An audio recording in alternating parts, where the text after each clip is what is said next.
കോടതിയുടെ സൗകര്യം അനുസരിച്ചായിരിക്കും കോടതി അത് വരുന്നത്. അപ്പൊ അത് ഇതുവരെയും അതിന്റെ ആയിട്ടില്ല എന്നാണ് ഞാൻ അറിഞ്ഞത്. നമുക്കത് അതില് നമുക്ക് അല്ല, അത് ഇതൊരു വലിയൊരു ഇതല്ല. കാര്യം എന്ന് വെച്ചാൽ നമുക്ക് സമയമുണ്ട്, 2 മാസത്തെ സമയമുണ്ട്. ആ 2 മാസം വേണ്ട. ഇതിന്റെ ഒരു ഇത് വരുമ്പോ വന്നിട്ടുണ്ടെങ്കിൽ, ഇതിനകം വന്നിട്ടുണ്ടെങ്കിൽ നിങ്ങൾക്ക് അടുത്ത ക്ലാസ്സിൽ തന്നെ ക്ലിയർ ചെയ്യാം.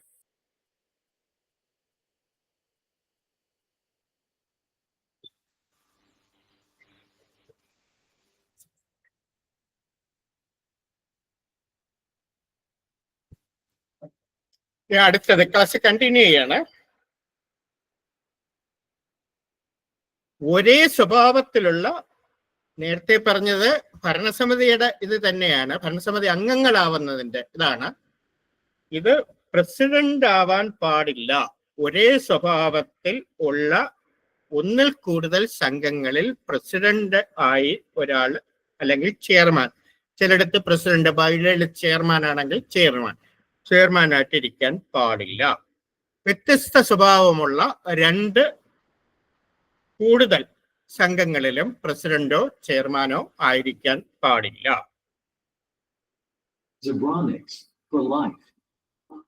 പിന്നെ ഭരണസമിതി അംഗങ്ങൾക്ക് ഓണറേറിയം അലവുകളാണ്. അത് ആ സംഘത്തിന്റെ ക്ലാസിഫിക്കേഷൻ അനുസരിച്ച് ഭരണസമിതി അംഗങ്ങൾക്ക് ഓണറേറിയം ലഭിക്കുന്നതാണ്. ഇനി പ്രധാനപ്പെട്ട വേറൊരു കാര്യം, കോറം. ഒരു ഭരണസമിതിയുടെ കോറം എന്ന് പറയുന്നത് ആകെയുള്ള അംഗങ്ങളിലെ 50% മുകളിൽ ആയിരിക്കും. അത് നമ്മുടെ നിയമത്തിലെ വ്യവസ്ഥയാണ്. അതായത് 9 പേരുള്ള ഒരു സംഘത്തിന്റെ കോറം എന്ന് പറയുന്നത് 5 ആയിരിക്കും. എന്നാൽ ഇവിടെ നിങ്ങൾ അറിയേണ്ട ഒരു കാര്യം, നിങ്ങളെല്ലാം നിങ്ങളുടെ ബൈല ഒന്ന് നോക്കണം. ജീവനക്കാരാണ്, നിങ്ങൾ അതാത് സംഘത്തിന്റെ ബൈല അറിയായിരിക്കും, പഠിച്ചിട്ടുണ്ടായിരിക്കും, നോക്കി കാണും. നോക്കാത്തവർ, പുതിയ ജോയിൻ ചെയ്തിട്ടുള്ള ആരെങ്കിലും ഉണ്ടെങ്കിൽ അവരടുത്ത് എനിക്ക് പറയാനുള്ളത്, നിങ്ങൾ ആക്ടും റൂളും പഠിക്കുന്നതോടൊപ്പം തന്നെ സംഘത്തിനെ പറ്റി നിങ്ങൾക്കൊരു അറിവ് വേണമെങ്കിൽ സംഘത്തിന്റെ ബൈല ഇൻക്ലൂഡിങ് അമെൻമെന്റ് നിങ്ങൾ അത് വായിച്ച് മനസ്സിലാക്കിയിരിക്കണം. ഇപ്പൊ കോറം എന്ന് പറയുന്നത് ഇപ്പൊ ജസ്റ്റ് 50% ഓഫ് ടോട്ടൽ നമ്പർ എന്നാണ് നമ്മുടെ നിയമത്തിൽ പറയുന്നത്. എന്നാൽ നമ്മുടെ ബൈലയിൽ, ഞാനിത് ക്വസ്റ്റ്യൻ വരുമ്പോൾ ഇതിലെ ക്വസ്റ്റ്യൻ വരുള്ളൂ, ഓരോരുത്തരുടെയും ബൈല അനുസരിച്ച് ക്വസ്റ്റ്യൻ വരില്ല. പക്ഷെ അറിവിലേക്ക് പറയുകയാണ്, ഇപ്പൊ ചില സംഘങ്ങളുടെ ബൈലയിൽ ഈ 50% കൂടുതൽ ചിലപ്പം പറഞ്ഞിരിക്കും. അതായത് 9 എന്നുള്ളിടത്ത് നമുക്ക് 5 മതി. പക്ഷെ ബൈലയിൽ 6 എന്നുള്ള വ്യവസ്ഥ ഉണ്ടെങ്കിൽ അത് തെറ്റല്ല. പക്ഷെ കോറം 6 ആയിരിക്കും. നിയമത്തിൽ 5 എന്ന് പറയുന്ന 50% അല്ലേ ഉള്ളൂ എന്ന് പറയുന്ന നിൽക്കില്ല. അത് ബൈല വ്യവസ്ഥ പ്രകാരം 6 തന്നെ ആയിരിക്കും. അത് ആ സംഘത്തിന്റെ ബൈല അപ്രൂവ് ചെയ്ത, അതായത് ആക്ടിലും റൂളിലും കോൺട്രഡിക്ഷൻ ഉണ്ടെങ്കിലും ആക്ടിൽ പറയുന്ന കാര്യങ്ങളാണ് നിൽക്കുന്നത്. എന്നാൽ ആക്ടിൽ പറയുന്നത് മാക്സിമം പീരീഡ് എന്ന് ചിലപ്പം പറഞ്ഞിരിക്കും. ഇപ്പൊ ഭരണസമിതിയുടെ കാലാവധി 5 വർഷം എന്നുള്ളത് മാക്സിമം ആണ്. ചില സംഘത്തിന്റെ ബൈലയിൽ 3 വർഷമാണെങ്കിൽ 3 വർഷമേ കാണുള്ളൂ. ബൈല അനുസരിച്ച് 3 വർഷം. ഇപ്പൊ നമുക്കറിയാം, സ്കൂൾ സഹകരണ സംഘം, കോളേജ് സഹകരണ സംഘം, അവരുടെയൊക്കെ ബൈലയിൽ 3 വർഷം അല്ലെങ്കിൽ 2 വർഷമായിരിക്കും. അപ്പൊ അത് 5 വർഷമാക്കാൻ പറ്റില്ല. അതേപോലെ പഴയ ചില സംഘങ്ങളുടെ ഞാൻ ബൈലയിൽ കണ്ടിട്ടുണ്ട്. കാര്യം അതൊക്കെ അമെൻഡ് ചെയ്യാനായിട്ട് ആവശ്യം പോലെ സമയം ഉണ്ടായിരുന്നു. സമയത്തിന് അമെൻഡ് ചെയ്തിട്ടില്ല. പക്ഷെ നിയമവ്യവസ്ഥ പ്രകാരം 5 ആണ്. അതേസമയത്ത് ബൈലയിൽ 6 വർഷമാണെങ്കിൽ 5 വർഷമേ നിൽക്കുള്ളൂ. കാര്യം ആക്ടിലെ 5 വർഷമാണ് പറയുന്നത്. അപ്പം കോറം എന്ന് പറയുന്നത് എന്താണ്? Just above 50% of the total number of members of the committee. 50% കൂടുതൽ വേണം കോറത്തിന്. ഒരു ഭരണസമിതി മീറ്റിംഗ് വാലിഡ് ആവണമെങ്കിൽ, അതായത് അത് ഭരണസമിതി മീറ്റിംഗ് നടന്നതായിട്ട് വേണമെങ്കിൽ അതിന് മിനിമം കോറം ഉണ്ടായിരിക്കണം. കോറം ഇല്ലാതെ കൂടുന്ന ഭരണസമിതി മീറ്റിങ്ങുകൾ വാലിഡ് അല്ല. അപ്പം കോറം ഉണ്ടായിരിക്കണം. കോറം എന്ന് പറയുന്നത് ജസ്റ്റ് എബവ് 50% ആണ്. ഇനി അടുത്തത് സെക്ഷൻ 28A. അതായത് ഭരണസമിതിയിൽ റിസർവേഷൻ, ഞാൻ നേരത്തെ പറഞ്ഞത് ഒരു റിസർവേഷൻ എന്ന് പറഞ്ഞാൽ 40% വയസ്സിൽ താഴെയുള്ള 2 പേര്, അതിൽ ഒന്ന് ജനറൽ കാറ്റഗറിയിൽ നിന്നും ഒന്ന് വനിതാ കാറ്റഗറിയിൽ. പിന്നെ ക്രെഡിറ്റ് സംഘങ്ങളിൽ 25,000 രൂപയുടെ കുറഞ്ഞ നിക്ഷേപം 25,000 രൂപയുള്ള മെമ്പർമാർ, നിക്ഷേപകരുടെ പ്രതിനിധി. ഇത് കൂടാതെ 28A പറയുന്നത് വനിതാ മെമ്പർമാർ, 3 വനിതാ മെമ്പർമാർ, അംഗങ്ങളിൽ 3 വനിതാ മെമ്പർമാർ ഒരു പട്ടികജാതി പട്ടിക വർഗ വിഭാഗത്തിൽ നിന്നുള്ള ഒരാൾ ഉണ്ടായിരിക്കണം. അത് സെക്ഷൻ 28A. അതായത് ഞാൻ ഇന്ന് പഠിപ്പിക്കുന്ന കാര്യങ്ങളിൽ ഈ നിയമം സെക്ഷൻ അത് ആണ് ക്വസ്റ്റ്യന് വരുന്നത്. അതായത് section 28A related to dash എന്ന് ചോദിച്ചാൽ നിങ്ങൾ അപ്പോൾ തന്നെ അത് ഓർമ്മ വരണം. അത് റിസർവേഷൻ, വനിത റിസർവേഷനും SC/ST റിസർവേഷനും വരുന്നതാണ്. എത്ര വനിതകൾ? 3 വനിതകൾ. Reservation SC/ST reservation 1. ഈ വനിതകളിൽ 3 പേർ 40 വയസ്സിൽ താഴെയുള്ളവരായിരിക്കും. എന്നാൽ ഇവർക്ക് മറ്റ് ജനറൽ കാറ്റഗറിയിൽ മത്സരിക്കുന്നതിന് യാതൊരു തടസ്സവും ഇല്ല. വനിതകൾക്ക് ജനറൽ കാറ്റഗറിയിൽ മത്സരിക്കാം. 3 വനിതകൾ നിർബന്ധമായും വേണമെന്നേ പറയുന്നുള്ളൂ. കുറഞ്ഞത് ജനറൽ കാറ്റഗറിയിൽ വനിതകൾ മത്സരിക്കുന്നതിന് തടസ്സമില്ല. ഒരു SC/ST കാൻഡിഡേറ്റ് അംഗം മറ്റ് ജനറൽ വിഭാഗത്തിൽ മത്സരിക്കുന്നതിനും നിയമപരമായി യാതൊരു തടസ്സവും ഇല്ല.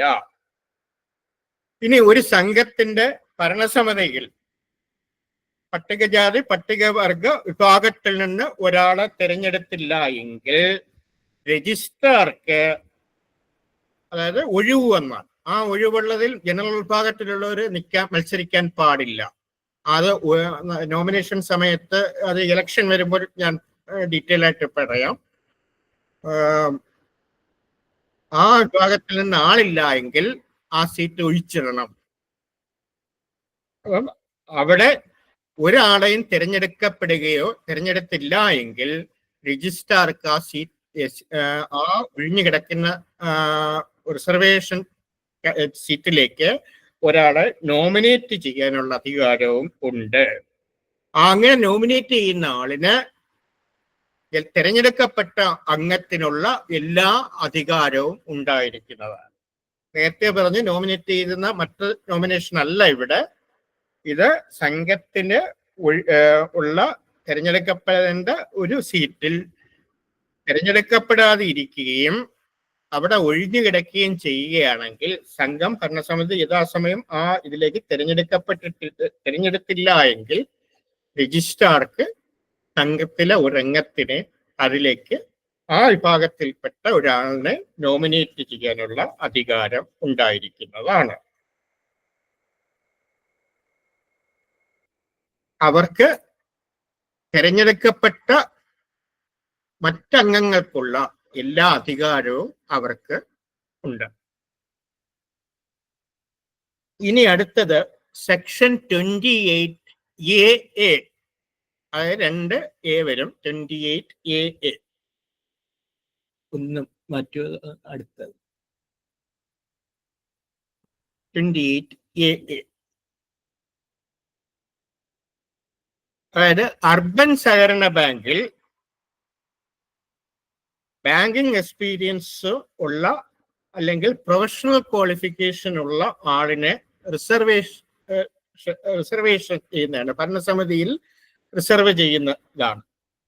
Reservation four person with banking experience or professional qualification in the Committee of Urban Cooperative Bank. ഈ ഒരു സെക്ഷൻ വന്നത് ബാങ്കിങ് റെഗുലേഷൻ ആക്ടിൽ നിർബന്ധമായിട്ടും പറഞ്ഞിട്ടുള്ള അർബൻ ബാങ്കുകളെല്ലാം ബാങ്കിങ് റെഗുലേഷൻ ആക്ടിന്റെ കീഴിൽ വരുന്നതാണ്, RBIയുടെ കീഴിൽ വരുന്നതാണ്. അല്ലാത്തതെല്ലാം അർബൻ കോപ്പറേറ്റീവ് സൊസൈറ്റീസ് ആണ്. അർബൻ കോപ്പറേറ്റീവ് ബാങ്ക് നേരിട്ട് RBIയുടെ കീഴിൽ വരുന്ന കൺട്രോൾ വരുന്നതാണ്. അവര് ഇൻസ്പെക്ഷനും കാര്യങ്ങളും ഉണ്ട്. അപ്പൊ അവിടെ 2 സീറ്റ് പ്രൊഫഷണൽ ക്വാളിഫിക്കേഷൻ ഉള്ളവരിൽ നിന്ന് 2 പേരെ തിരഞ്ഞെടുക്കണം എന്ന് പറയുന്നുണ്ട്. അത് സെക്ഷൻ 28A.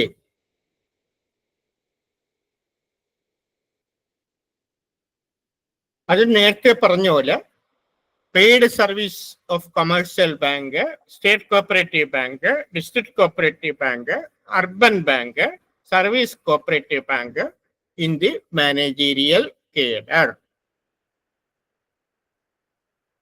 കൂടാതെ ചാർട്ടേഡ് പ്രൊഫഷണൽ ക്വാളിഫിക്കേഷൻ, ഇത് ബാങ്കിങ് എക്സ്പീരിയൻസിന്റെ ഇതാണ്. മറ്റത് ചാർട്ടേഡ് അക്കൗണ്ട്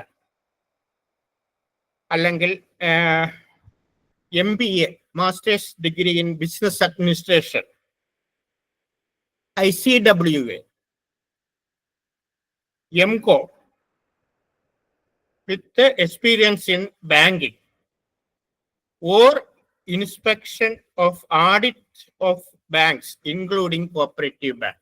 ഇങ്ങനെ ഇത് എക്സ്പീരിയൻസ് ആയിട്ടുള്ള 2 പേര് നിർബന്ധമായിട്ടും അർബൻ ബാങ്കിന്റെ ഇതിൽ ഭരണസമിതിയിൽ വേണം.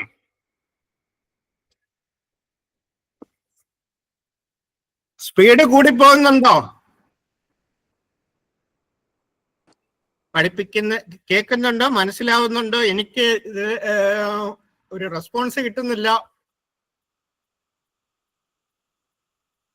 ആരെങ്കിലും മറുപടി പറയോ? സാറേ കുഴപ്പമൊന്നുമില്ല, ഭംഗിയായിട്ട് പോകുന്നുണ്ട്, കേൾക്കുന്നുണ്ട്.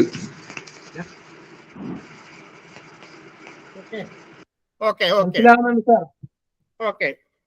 അല്ല, മനസ്സിലായില്ലെങ്കിലോ സ്പീഡ് കൂടുതലാണെങ്കിലോ പറയണം. കാര്യം ഇത് ഓൺലൈൻ ക്ലാസ് ആയതുകൊണ്ട് ചിലപ്പോൾ എടുക്കുന്നത് കുറച്ച് സ്പീഡായി പോകും. മറ്റത് നമ്മുടെ ആ ഒരു ഇതുപോലെ വരില്ല. സ്പീഡ് കൂടുകയാണെങ്കിൽ നിങ്ങളത് പറയണം. ഇനി അടുത്തത് ഭരണസമിതിയുടെ ഇലക്ഷനും മറ്റും ഞാൻ പിന്നീട് പറയാം. അത് കുറച്ച് ഡീറ്റെയിൽ ആയിട്ടുണ്ട്. ഇത് ഭരണസമിതി തിരഞ്ഞെടുപ്പ് നടന്നതിന് ശേഷം പ്രസിഡന്റിനെയും വൈസ് പ്രസിഡന്റിനെയും തിരഞ്ഞെടുക്കുന്നതും തിരഞ്ഞെടുക്കപ്പെട്ട ഒരു പ്രസിഡന്റിനെയോ വൈസ് പ്രസിഡന്റിനെയോ അല്ലെങ്കിൽ മറ്റൊരു ഓഫീസ് ബിയററെയോ അവിശ്വാസ പ്രമേയത്തിൽ കൂടെ പുറത്താക്കുന്നതിനെ സംബന്ധിച്ചാണ് ഇനി അടുത്ത് പറയുന്നത്. പ്രധാനപ്പെട്ട 2 സെക്ഷനാണ്. അതായത് ഒരു സംഘത്തിന്റെ ഭരണസമിതിയുടെ പ്രസിഡന്റിനെയും വൈസ് പ്രസിഡന്റിനെയും തിരഞ്ഞെടുക്കുന്നതും കുറച്ചുനാൾ കഴിഞ്ഞ് എന്തെങ്കിലും വിഷയത്താൽ ഭരണസമിതിയുടെ അഭിപ്രായ വ്യത്യാസങ്ങൾ വരികയും പ്രസിഡന്റിനെതിരെ അവിശ്വാസ പ്രമേയം എങ്ങനെ കൊടുക്കണം എന്നും അത് എങ്ങനെയാണ് നമ്മുടെ ആക്ടിൽ അത് പറഞ്ഞിട്ടുള്ളതെന്നും ആണ് ഉള്ള അടുത്ത 2 പ്രധാനപ്പെട്ട സെക്ഷൻ. അപ്പൊ ഭരണസമിതി തെരഞ്ഞെടുപ്പ് കഴിഞ്ഞതിന് ശേഷമാണ് പ്രസിഡന്റ് തെരഞ്ഞെടുക്കുന്നത്. പക്ഷെ ഞാനത് നേരത്തെ പറയുന്നതേ ഉള്ളൂ. കാരണം ഭരണസമിതി ഇലക്ഷൻ വരും, ഭരണസമിതി തെരഞ്ഞെടുപ്പ് കുറച്ച് ഡീറ്റെയിൽഡ് ആയിട്ടുണ്ട്. അപ്പൊ അത് അടുത്ത ക്ലാസ്സിലായിരിക്കും പറയുന്നത്. അപ്പൊ ഇത് election of president and vice president. അത് സെക്ഷൻ 28AB അത് പറയുന്നത്. സെക്ഷൻ 28AB, ക്യാപിറ്റൽ AB ആണ്.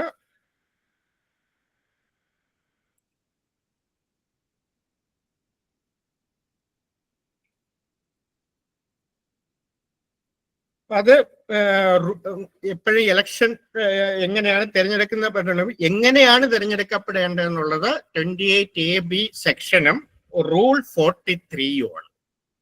കറസ്പോണ്ടിങ് റൂൾ എന്ന് പറയുന്നത് റൂൾ 43.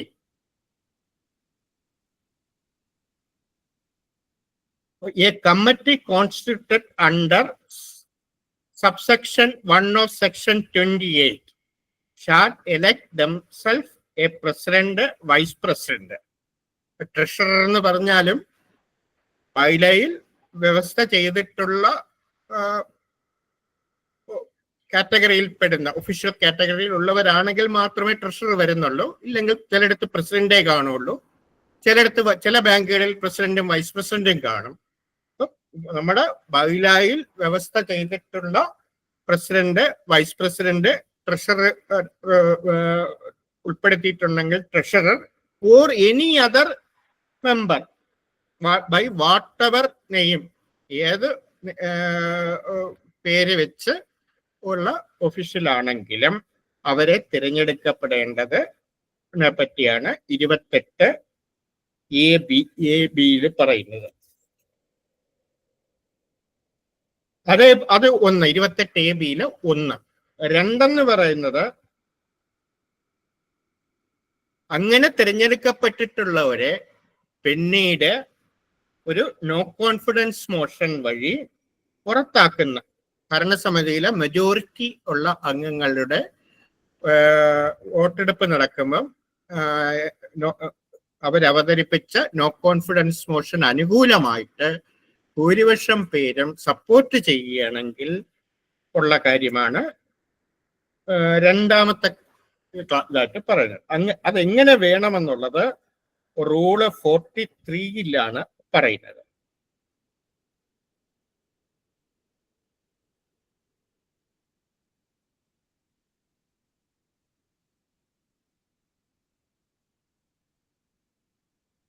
നേരത്തെ പറഞ്ഞതുപോലെ ഈ പ്രൈമറി മിൽക്ക് പ്രൊഡ്യൂസേഴ്സ് സൊസൈറ്റി ഉണ്ട്.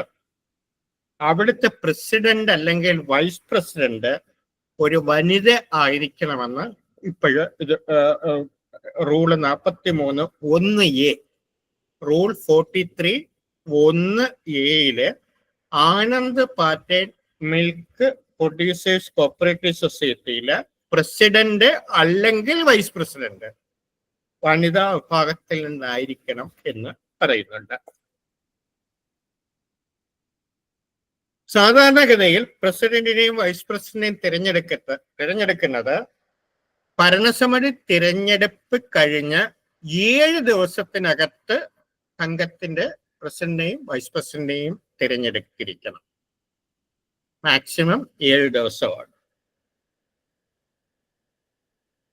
ഈ തെരഞ്ഞെടുപ്പ് നടത്തുന്നതിന് വേണ്ടി സ്റ്റേറ്റ് കോപ്പറേറ്റീവ് ഇലക്ഷൻ കമ്മീഷൻ ഒരു ഓഫീസറെ അപ്പോയിന്റ് ചെയ്യും. ആ ഓഫീസർ പറയുന്നത് പ്രിസൈഡിങ് ഓഫീസർ എന്നാണ്. സാധാരണഗതിയിൽ സംഘത്തിന്റെ ഭരണസമിതി തെരഞ്ഞെടുപ്പ് നടത്തുന്ന റിട്ടേണിംഗ് ഓഫീസറെ തന്നെ ആയിരിക്കും ഭരണസമിതി പ്രസിഡന്റിനെയും വൈസ് പ്രസിഡന്റിനെയും മറ്റ് ഏതെങ്കിലും ഒഫീഷ്യൽ മെമ്പറിനെ തിരഞ്ഞെടുക്കുന്നതിലേക്ക് നിയമിക്കുന്നത്.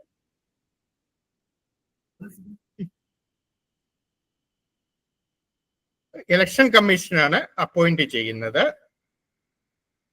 ആ ഇലക്ഷൻ കമ്മീഷൻ അപ്പോയിന്റ് ചെയ്യുന്ന പ്രിസൈഡിംഗ് ഓഫീസറാണ് പ്രസിഡന്റിനെയും വൈസ് പ്രസിഡന്റിനെയും തിരഞ്ഞെടുക്കപ്പെടാനുള്ള നടപടികൾ സ്വീകരിക്കേണ്ടത്.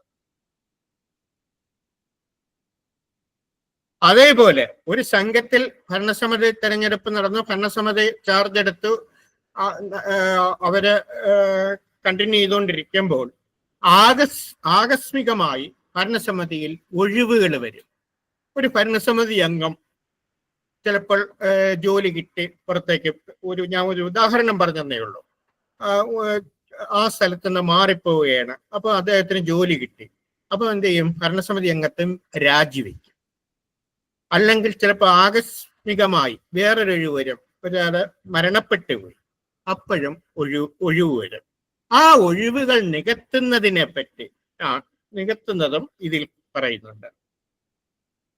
ഒരു ഭരണസമിതിയിൽ ഒരു ഒഴിവ് വന്നാൽ, പ്രത്യേകിച്ച് ചിലപ്പോൾ പ്രസിഡന്റ് വൈസ് പ്രസിഡന്റ്, ഇവർ രണ്ടുപേരും ആ പ്രധാനപ്പെട്ട പോസ്റ്റിൽ ഇതിലിരിക്കുന്നവരാണ്. പോസ്റ്റല്ല, പ്രധാനപ്പെട്ട സംഘത്തിന്റെ പ്രധാനപ്പെട്ട ഇതിൽ സ്ഥാനങ്ങളിൽ ഇരിക്കുന്നവരാണ്. ഇപ്പൊ ഒഴിവ് വരാൻ പാടില്ല. അങ്ങനെ ഒരു ഒഴിവ് വന്നാൽ സംഘം ഭരണസമിതി 30 ദിവസത്തിനകം, ആ ഒഴിവ് വന്ന് 30 ദിവസത്തിനകം ഇലക്ഷൻ കമ്മീഷനെ അറിയിക്കണം. ഭരണസമിതി ഇങ്ങനെ ഒരു ഒഴിവ് വന്നിട്ടുണ്ട്, ഒഴിവ് ഇന്ന വിഭാഗത്തിലാണ്, ആ ഒഴിവ് നികത്തുന്നതിന് വേണ്ടി ഒരു പ്രിസൈഡിംഗ് ഓഫീസറെ അപ്പോയിന്റ് ചെയ്യുന്നതിന് ഭരണസമിതി ഇലക്ഷൻ കമ്മീഷനെ രേഖാമൂലം അറിയിക്കണം. ആ ഒരു അറിയിപ്പ് കിട്ടുമ്പോൾ ഇലക്ഷൻ കമ്മീഷൻ അറിയിപ്പ് കിട്ടി 7 ദിവസത്തിനകത്ത്, അപ്പൊ 30 ദിവസത്തിനകത്ത്, ഇത് നിങ്ങൾ അത് നോട്ട് ചെയ്തോളണം. ഞാൻ നോട്ട് പ്രിന്റ് എടുക്കുമ്പോൾ ഞാൻ അടുത്ത ക്ലാസ്സിൽ, ഇന്നിപ്പോ നിങ്ങൾ നോട്ട് പ്രിന്റ് എടുക്കൂല, അടുത്ത ക്ലാസ്സിൽ വരുമ്പോൾ ഞാൻ അത് പറഞ്ഞു തരാം എവിടെയൊക്കെ നിങ്ങൾ അണ്ടർലൈൻ ചെയ്തിരിക്കണം. അല്ലെങ്കിൽ നിങ്ങൾക്ക് അറിയാമെങ്കിൽ, കാര്യം ഈ ഡേറ്റ് പ്രധാനമാണ്. 30 ദിവസത്തിനകത്ത് അറിയിച്ചിരിക്കണം. 30 ദിവസത്തിന് അറിയിക്കുക ഭരണസമിതിയുടെ ഉത്തരവാദിത്വമാണ്. ഇലക്ഷൻ കമ്മീഷന്റെ ഉത്തരവാദിത്വം എന്ന് പറഞ്ഞാൽ അത് കിട്ടിക്കഴിഞ്ഞാൽ 7 ദിവസത്തിനകത്ത് പ്രിസൈഡിംഗ് ഓഫീസറെ നിയമിക്കണം. എന്തിനാണ്? ആ ഒഴിവ് നികത്തുന്നതിന് വേണ്ട നടപടികൾ സ്വീകരിക്കുന്നതിന്. പ്രിസൈഡിംഗ് ഓഫീസർ എന്ത് ചെയ്യും? ആ സംഘത്തെ ഒരു പ്രിസൈഡിംഗ് ഓഫീസറെ നിയമിച്ചു കഴിഞ്ഞാൽ പ്രിസൈഡിംഗ് ഓഫീസർ സംഘ ഭരണസമിതി അംഗങ്ങൾക്കെല്ലാം നോട്ടീസ് അയക്കണം. ഭരണസമിതി മീറ്റിംഗ് കൂടുന്നതിനുള്ള നോട്ടീസ്. ഇലക്ഷൻ അതിന്റെ അജണ്ട എന്ന് പറഞ്ഞാൽ വേറൊന്നുമില്ല, ആ ഒഴിവുള്ള തസ്തികൾ നികത്തുന്നതിന് വേണ്ടിയിട്ടുള്ള. അതെങ്ങനെ അയക്കണം? രജിസ്റ്റേർഡ് പോസ്റ്റ് ആയിട്ടോ അല്ലെങ്കിൽ ഇൻ പേഴ്സൺ വിത്ത് അക്നോളജ്മെന്റ്, ആൾക്ക് നേരിട്ട് കൊടുത്ത് അക്നോളജ്മെന്റ് വാങ്ങിച്ചോ അയക്കാം.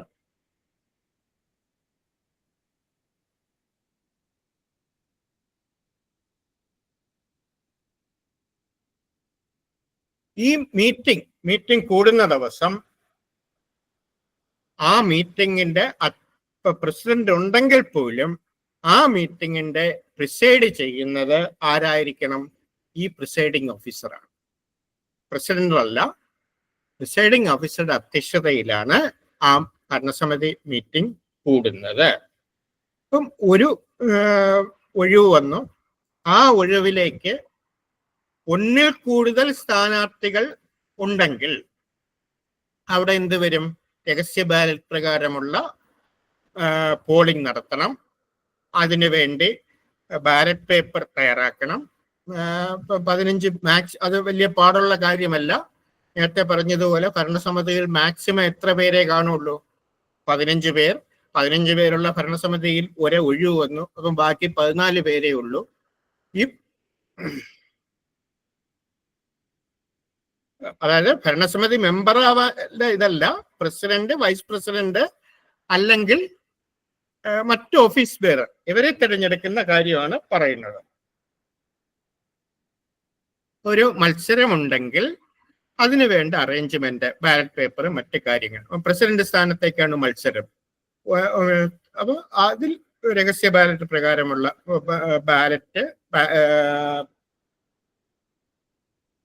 മറ്റ് കാര്യങ്ങളുമെല്ലാം പ്രിസൈഡിംഗ് ഓഫീസർ തയ്യാറാക്കണം. എന്നാൽ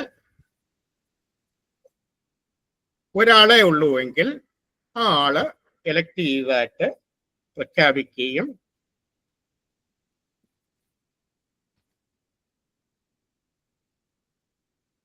ഇതെല്ലാം മിനിറ്റ്സിൽ റെക്കോർഡ് ചെയ്ത് മിനിറ്റ്സിന്റെ പകർപ്പ് സഹിതം ഇലക്ഷൻ കമ്മീഷനെ അറിയിക്കുകയും വേണം.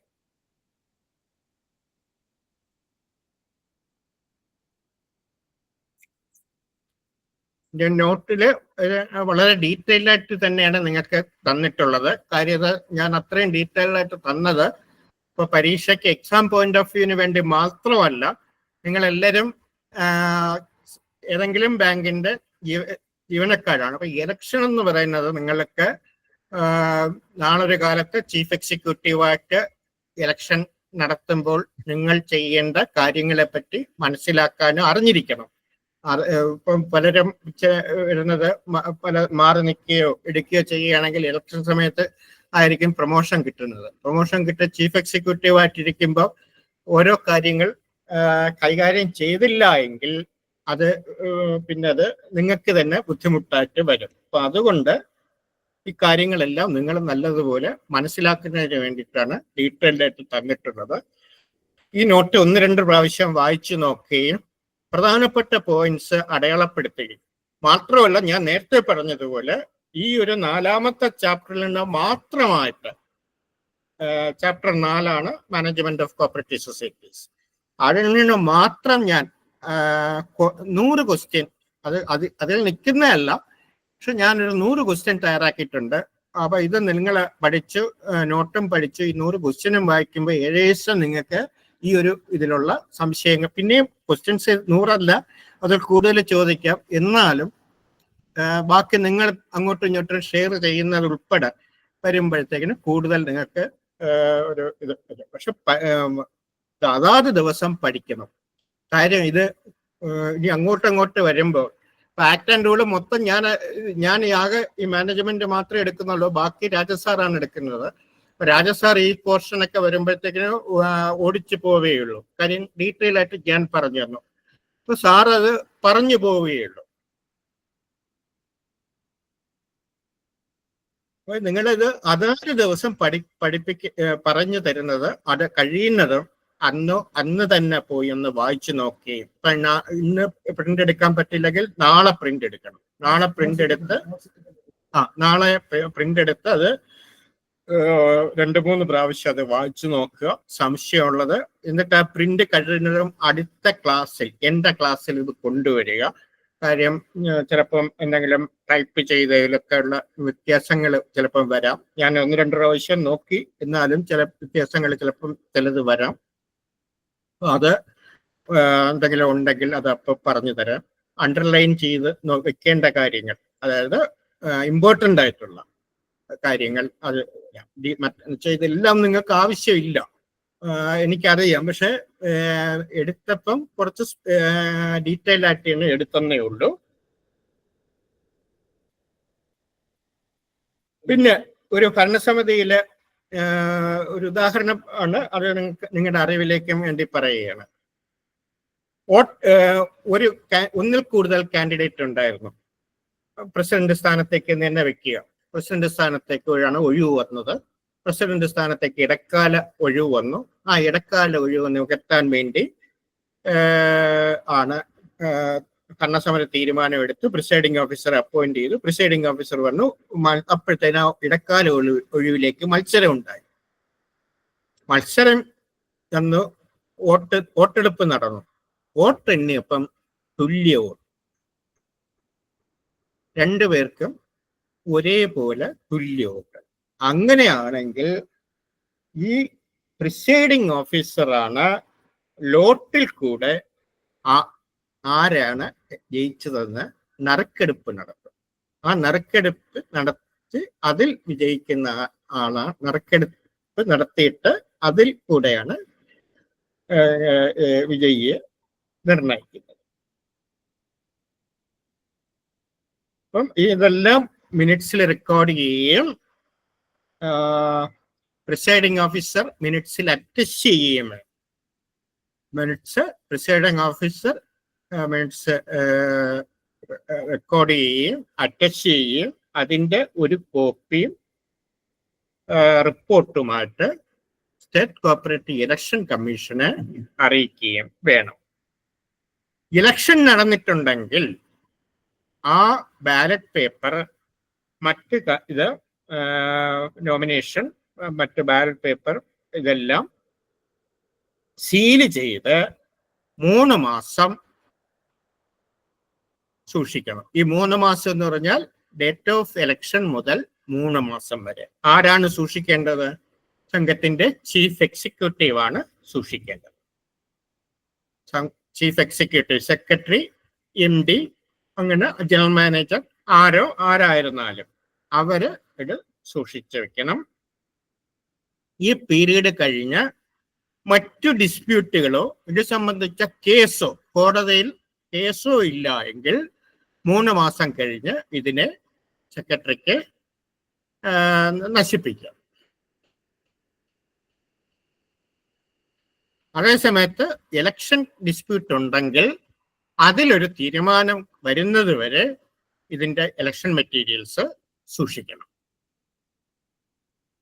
ഇതെല്ലാം പറഞ്ഞത് പ്രസിഡന്റിനെയും അല്ലെങ്കിൽ വൈസ് പ്രസിഡന്റിനെയും തിരഞ്ഞെടുക്കുന്നതിനെ സംബന്ധിച്ച്.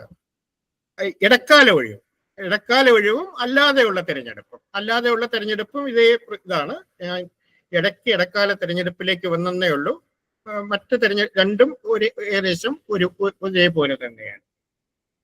ഇനി തിരഞ്ഞെടുക്കപ്പെട്ട ഒരു പ്രസിഡന്റിനെയോ വൈസ് പ്രസിഡന്റിന് അല്ലെങ്കിൽ വൈസ് പ്രസിഡന്റിനെതിരെ ഒരു നോ കോൺഫിഡൻസ് മോഷൻ, ഒരു അവിശ്വാസ പ്രമേയം ഭരണസമിതി അംഗങ്ങൾക്ക് അവതരിപ്പിക്കുന്നതിനെ പറ്റിയുള്ള നടപടിക്രമങ്ങൾ പറയുന്നതാണ് റൂൾ 43A.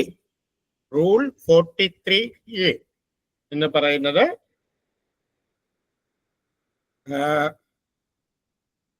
ഇലക്ട് ചെയ്ത ഒരു പ്രസിഡന്റിനെയോ വൈസ് പ്രസിഡന്റിനെയോ എതിരെ ഭരണസമിതി അംഗങ്ങൾ അവിശ്വാസം പ്രമേയം നൽകുന്നത് സംബന്ധിച്ചാണ്. അതായത് സംഘം ഭരണസമിതിയിലെ 1/3 അംഗങ്ങളിൽ കുറയാതെ, അതായത് ഒരു അവിശ്വാസ പ്രമേയം നൽകണമെങ്കിൽ സംഘം ഭരണസമിതിയുടെ 1/3 മൊത്തം അംഗങ്ങളുടെ 1/3 അംഗങ്ങളെങ്കിലും നോട്ടീസ് കൊടുത്തിരിക്കണം. ആ പ്രമേയത്തിന്റെ അതിൽ അവർ സൈൻ ചെയ്തിരിക്കണം. 1/3 മെമ്പേഴ്സ് എങ്കിലും കുറഞ്ഞത് സൈൻ ചെയ്തിരിക്കുകയും ഈ സൈൻ ചെയ്ത, അതായത് സാക്ഷ്യപ്പെടുത്തിയ 2 പേർ നേരിട്ട് രജിസ്ട്രാർക്ക് കൊടുക്കണം എന്നാണ്. ഈ നോട്ടീസിൽ സാക്ഷ്യപ്പെടുത്തിയ, അതായത് ഒപ്പിട്ട 2 പേർ, കുറഞ്ഞത് 2 പേർ നേരിട്ട്, അല്ലാതെ രജിസ്റ്റേർഡ് പോസ്റ്റ് എന്ന് പറയുന്നില്ല, വേറെ ഒരു ഇതും നേരിട്ട് തന്നെ കൊടുക്കണം എന്നാണ്. അത് ഒറ്റയ്ക്ക് കൊടുത്താലും പോരാ, കുറഞ്ഞത് 2 പേർ. ഈ എല്ലാവരും കൂടെ ചെന്ന് കൊടുത്താലും കുഴപ്പമില്ല, നേരിട്ട് കൺസേൺഡ് രജിസ്ട്രാർക്ക് കൊടുക്കണം.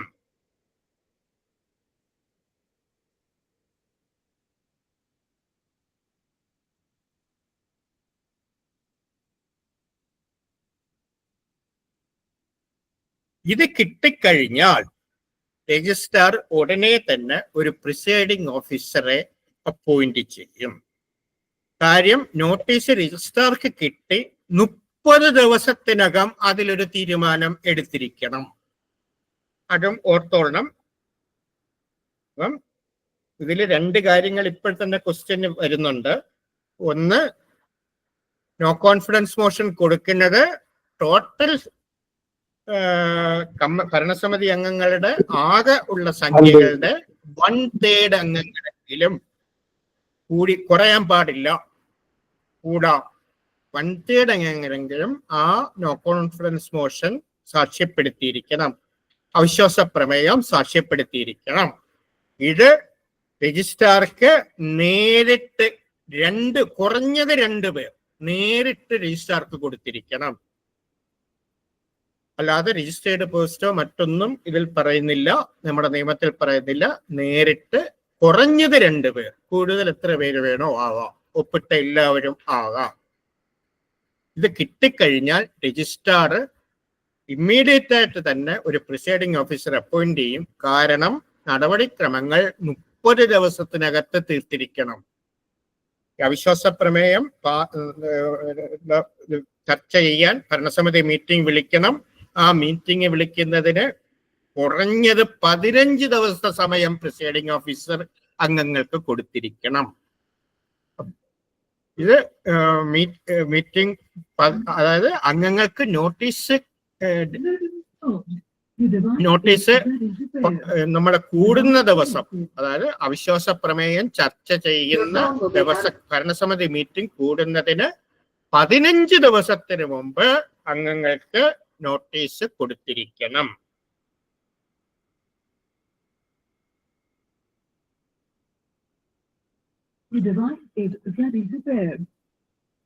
ഈ മീറ്റിംഗിലും അത് പ്രിസൈഡ് ചെയ്യുന്നത് ഈ പ്രിസൈഡിംഗ് ഓഫീസറാണ് പ്രിസൈഡ് ചെയ്യുന്നത്. ജോയിന്റ് രജിസ്ട്രാർ അപ്പോയിന്റ് ചെയ്ത പ്രിസൈഡിംഗ് ഓഫീസർ ആയിരിക്കും ഇത് മീറ്റിംഗ് പ്രിസൈഡ് ചെയ്യുന്നത്.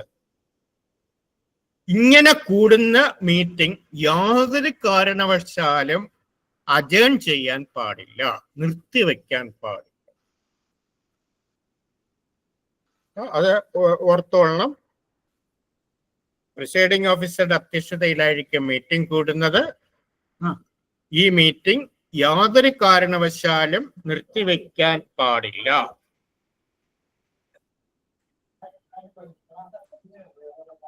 എന്നാൽ ആകെയുള്ള ഭരണസമിതി അംഗങ്ങളുടെ ആകെയുള്ള എണ്ണത്തിന്റെ പകുതിയിൽ താഴെ ആൾക്കാർ മാത്രമേ വന്നിട്ടുള്ളൂ എങ്കിൽ, അതായത് മീറ്റിംഗ് കൂടുന്ന സമയവും സ്ഥലം അജണ്ട പ്രകാരമായിരിക്കും നോട്ടീസ് കൊടുക്കുന്നത്. മീറ്റിംഗ് അന്ന് ഈ പ്രിസൈഡിംഗ് ഓഫീസർ മീറ്റിംഗ് കൂടി, അദ്ദേഹത്തിന്റെ അധ്യക്ഷതയിൽ കൂടി. ആ മീറ്റിംഗിൽ മൊത്തമുള്ള ഭരണസമിതി അംഗങ്ങളുടെ പകുതി താഴെ പേർ മാത്രമേ വന്നിട്ടുള്ളൂ, അവരെ മിനിറ്റ്സിൽ ഒപ്പിടുന്നു, പകുതി പേര് മാത്രമേ വന്നിട്ടുള്ളൂ എങ്കിൽ ആ മീറ്റിംഗ് വാലിഡ് അല്ല. മീറ്റിംഗ് വേറെ അവിശ്വാസ പ്രമേയം ചർച്ചയ്ക്കെടുക്കാൻ പറ്റില്ല. കാര്യം നിശ്ചിത കോറം അവിടെ വന്നില്ല. ഭരണസമിതി കൂടുന്നതിനുള്ള ആവശ്യമായ കോറം ഇല്ല. ഭരണസമിതി അതിൽ വന്നിട്ടുള്ളവർ അതിൽ ഒപ്പിടും. അപ്പൊ എത്ര പേരാണോ സൈൻ ചെയ്തത്, അപ്പൊ നോക്കുമ്പോൾ മൊത്തം ആകെയുള്ള സംഘങ്ങളുടെ പകുതി പേർ വന്നിട്ടില്ല. ഈ കാര്യം മിനിറ്റ്സിൽ രേഖപ്പെടുത്തണം പ്രിസൈഡിംഗ് ഓഫീസർ. അതുകൊണ്ട് ഈ അവിശ്വാസ പ്രമേയം ചർച്ചയ്ക്കെടുത്തില്ല. ഈ വിവരം ആരെ അറിയിക്കണം? രജിസ്ട്രാറെ അറിയിക്കണം. ഇങ്ങനെ വരികയാണെങ്കിൽ അടുത്ത 6 മാസത്തേക്ക് ഒരു അവിശ്വാസ പ്രമേയം കൊണ്ടുവരാൻ സാധിക്കുകയില്ല. അതായത് ഒരു അവിശ്വാസ പ്രമേയം കൊണ്ടുവന്നു, അത് ചർച്ചയ്ക്കെടുത്തു, പക്ഷെ ആവശ്യമായ ആൾക്കാർ ആ മീറ്റിംഗിൽ ഹാജരായില്ല എന്നെങ്കിൽ ആ കാര്യങ്ങൾ മിനിറ്റ്സിൽ തെളിവിന് വേണ്ടിയിട്ടാണ് മിനിറ്റ്സിൽ വന്നിട്ടുള്ളവരെ കൊണ്ട് ഒപ്പിടിക്കുന്നു. എന്നിട്ട് പ്രിസൈഡിംഗ് ഓഫീസർ അത് കാര്യങ്ങൾ ആ മിനിറ്റ്സിൽ എഴുതുന്നു, അറ്റസ്റ്റ് ചെയ്യുന്നു. ഇതിന്റെ പകർപ്പും റിപ്പോർട്ടും സഹിതം രജിസ്ട്രാറെ അറിയിക്കുന്നു. പ്രിസൈഡിംഗ് ഓഫീസറെ സംബന്ധിച്ചിടത്തോളം നടപടിക്രമങ്ങൾ പാലിച്ച് രജിസ്ട്രാർക്ക് റിപ്പോർട്ട് ചെയ്യുക എന്നുള്ള ഉത്തരവാദിത്വമാണ് അദ്ദേഹത്തിനുള്ളത്. ഇനി അംഗങ്ങളുണ്ട്, നിശ്ചിത അംഗങ്ങൾ ഉണ്ടെങ്കിൽ മീറ്റിംഗ് തുടങ്ങുന്നു. പ്രിസൈഡിംഗ് ഓഫീസർ ഈ അവിശ്വാസ പ്രമേയം വായിക്കുന്നു. എന്നിട്ട് ഈ അവിശ്വാസ പ്രമേയത്തിന്മേൽ ചർച്ച നടത്തുന്നതിനുള്ള അവസരം എല്ലാ അംഗങ്ങൾക്കും നൽകണം.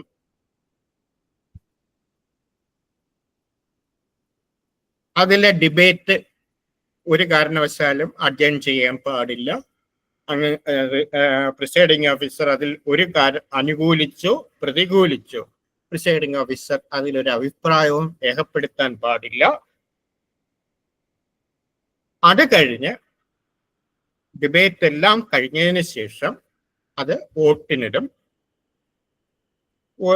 അനുകൂലമായിട്ടും പ്രതികൂലമായിട്ടും കിട്ടിയ വോട്ടുകളുടെ വിവരങ്ങളടക്കം മിനിറ്റ്സ് ബുക്കിൽ റിട്ടേണിംഗ് ഓഫീസർ റെക്കോർഡ് ചെയ്യും.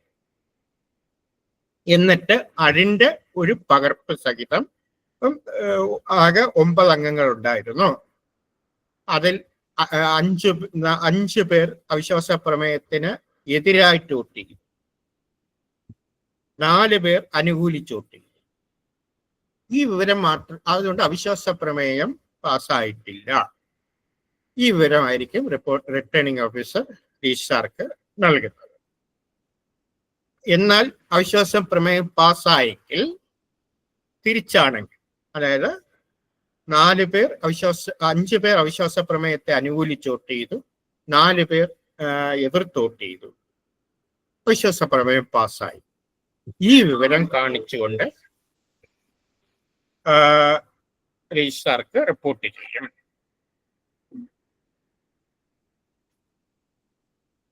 അങ്ങനെയാണെങ്കിൽ അവിശ്വാസ പ്രമേയം പാസ്സായിട്ടും ഇവരാരും രാജിവെക്കുകയോ ഒന്നും ചെയ്തില്ല എങ്കിൽ 2 ദിവസം ഈ അവിശ്വാസ പ്രമേയം ചർച്ചയ്ക്കെടുത്ത് അത് പാസ്സായി 2 ദിവസത്തിനകം അവര് ആ പോസ്റ്റിൽ നിന്ന് രാജിവെക്കുകയോ ഒന്നും ചെയ്തിരുന്നില്ല എങ്കിൽ അവർ അതിൽ നിന്ന് ഒഴിവാക്കപ്പെട്ടതായി കണക്കാക്കി, അതായത് cease to hold office of the committee of the society, അതായത് അവർ ആ സ്ഥാനത്തിൽ നിന്ന് ഒഴിവാക്കപ്പെടും. രജിസ്ട്രാർ അതിനുള്ള ഉത്തരവ് പുറപ്പെടുവിക്കും. ഇനി അവിശ്വാസ പ്രമേയം ചർച്ച ചെയ്യുന്ന നേരത്തെ പറഞ്ഞ പോലെ കോറം ഇല്ല, ഞാൻ നേരത്തെ പറഞ്ഞതാണ്. എന്നാൽ അങ്ങനെ കോറമില്ലാതെ മാറുകയാണെങ്കിൽ അടുത്ത 6 മാസത്തേക്ക് വേറൊരു അവിശ്വാസ പ്രമേയം ആ ഭരണസമിതിയുടെ പേരിൽ നൽകാൻ പാടുള്ളതല്ല. അഥവാ നൽകിയാലും രജിസ്ട്രാർ അത് സ്വീകരിക്കുകയില്ല. അതേപോലെ ഒരു പുതിയ സംഘം ഭരണസമിതി തിരഞ്ഞെടുത്ത് അധികാരത്തിൽ വന്നു, അവിടെയും 6 മാസത്തിന് അവര് ചാർജ് എടുത്ത് 6 മാസത്തേക്ക് ആ ഭരണസമിതിക്കെതിരെ അവിശ്വാസ പ്രമേയം നൽകാൻ പാടുള്ളതല്ല. അതായത് ഒരു സംഘം ഭരണസമിതി പുതിയതായിട്ട് തിരഞ്ഞെടുക്കപ്പെടുകയും അവരെ ചാർജ് എടുക്കുകയും ചെയ്ത് 6 മാസത്തിനകത്ത് അവർക്കെതിരെ വേറൊരു അവിശ്വാസ പ്രമേയം നൽകാൻ പാടില്ല. ഇതത്രയും ഓർക്കണം. കാര്യം അവിശ്വാസ പ്രമേയം വരുമ്പം 4 കാര്യങ്ങൾ പ്രധാനമായിട്ടുണ്ട്. ഒന്ന്, 1/3 ഓഫ് ദി കമ്മിറ്റി, ഭരണസമിതിയുടെ അംഗങ്ങളുടെ ആകെയുള്ള അംഗങ്ങളുടെ ഇപ്പൊ 9 പേരുണ്ടെങ്കിൽ 1/3 എന്ന് പറയുന്നത് 3 പേരെങ്കിലും അവിശ്വാസ പ്രമേയത്തിന് ഉള്ള നോട്ടീസിൽ ഒപ്പുവെച്ചിരിക്കണം. 2 പേരെങ്കിലും, ഈ ഒപ്പിട്ട 3 പേരിൽ 2 പേർ നേരിട്ട് വേണം രജിസ്ട്രാർക്ക് ഇത് നൽകാൻ. രജിസ്ട്രാർക്ക് ഇത് കിട്ടിക്കഴിഞ്ഞാൽ 30 ദിവസത്തിനകത്ത് രജിസ്ട്രാർ ഇതിലൊരു തീരുമാനം എടുത്തിരിക്കണം. അപ്പൊ രജിസ്ട്രാർ ഇമ്മീഡിയറ്റ് ആയിട്ട് തന്നെ ആരെ അപ്പോയിന്റ് ചെയ്യും? ഒരു പ്രിസൈഡിംഗ് ഓഫീസറെ അപ്പോയിന്റ് ചെയ്യും. പ്രിസൈഡിംഗ് ഓഫീസറെ അപ്പോയിന്റ് ചെയ്താൽ പ്രിസൈഡിംഗ് ഓഫീസർ ഉടനെ തന്നെ ഭരണസമിതി കൂടുന്നതിനുള്ള, അവിശ്വാസ പ്രമേയം ചർച്ച ചെയ്യുന്നതിനുള്ള ഭരണസമിതി മീറ്റിംഗ് കൂടുന്നതിനുള്ള തീയതി, സ്ഥലം, സമയം ഇവ കാണിച്ചുകൊണ്ടുള്ള അറിയിപ്പ് രജിസ്റ്റേർഡ് പോസ്റ്റ് ആയിട്ടോ നേരിട്ട് വിത്ത് അക്നോളജ്മെന്റ് വാങ്ങിച്ചു, അതായത് ബുക്കിൽ ഒപ്പിട്ട് നേരിട്ട് നൽകി ആ നോട്ടീസ് എല്ലാ അംഗങ്ങൾക്കും നൽകേണ്ടതാണ്.